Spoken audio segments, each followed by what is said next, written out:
So the year is coming to an end, and I figured it was time to talk about the best and worst games of the year. The amount of new titles I've played in 2015 goes far beyond my usual number of games, so there's been a lot of good and bad. So, without further ado, let's count down the 5 best games of 2015. Number 5. Tales of Zestiria. Though I'm still only a couple of hours into the game, Tales of Zestiria has managed to win me over fast. Taking the battle system from my favorite Tales adventure, Tales of Graces, and updating it with faster and flashier moves was a good call, and the narrative, while nothing new, is interesting and fun enough to enjoy.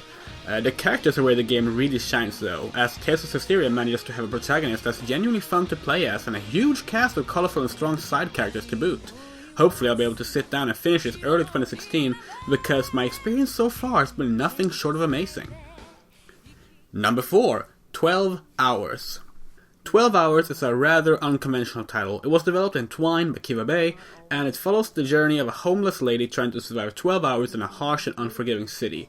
If the goal of art is to make us think about something we don't usually contemplate, then 12 Hours is a perfect example of how to do it. The brutal reality that comes from the situation the player must face has not only made me think more about the life of the homeless in general, but it has actively made me be more open to helping them if I can. It's not really a fun game, it doesn't even have much replayability, but it's a short and important experience that I feel everyone should give a try, because it might just change the way you look at things in real life. Number 3. Splatoon. You're a kid now. You're a squid now. You're a kid. You're a squid. You're a kid. You're a squid. You're a kid now. Splatoon. Number 2. Undertale.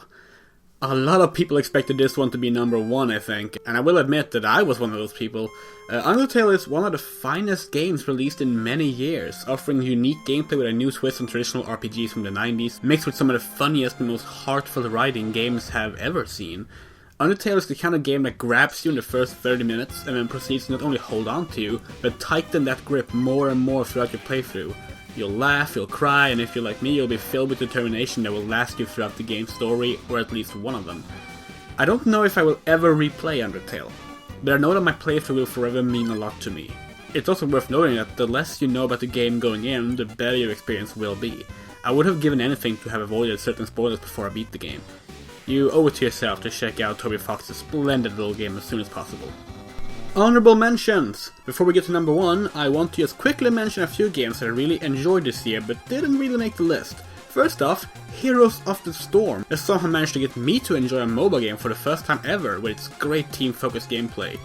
Second up are the 2 big Final Fantasy titles, Heavensward and Type 0, which I've both enjoyed a lot but I feel I need more time with if I'm going to truly get a feel for either of them. Downwell is a fan favorite that I've had some fun with, and I'd lie if I didn't love my time with A Kiss for the Petals. Last, I want to give a shout out to 10 Billion Wives, which I for some reason completed 100%. And now, let's move on to the big one. Number 1. Life is Strange. If Undertale grabbed me in the first half hour, then Life is Strange got married to me in the first 15 minutes. Life is Strange is one of the only games I can think of where the choices I made actually felt like a personal reflection of myself, and where the consequences of said actions would remain in my brain for weeks or months. I have loved adventure games since I was a child, and Life is Strange manages to hit the quality of the very best adventure game classics without having to fall back on obtuse puzzles or pixel hunting. The hundreds of small consequences and outcomes that will occur based on your actions or lack thereof, while still following a generally linear and set-in-stone story, is nothing short of amazing. It's the kind of game that Heavy Rain wishes it was. A game all about player choice and consequence that matter. Throughout its 5-episode run, I cannot count the amount of times I broke down into tears from the events in the game, or how often I was left breathless at something I had accidentally caused. It's a game that I will never be able to forget, and perhaps more importantly, it's a game I never expected a AAA publisher to put out. The fact that Square Enix published Don't Nod's incredible adventure to remarkable success leaves me with a little more faith in the future of games, as Life is Strange is anything but your average game. Life is Strange is the best game of 2015.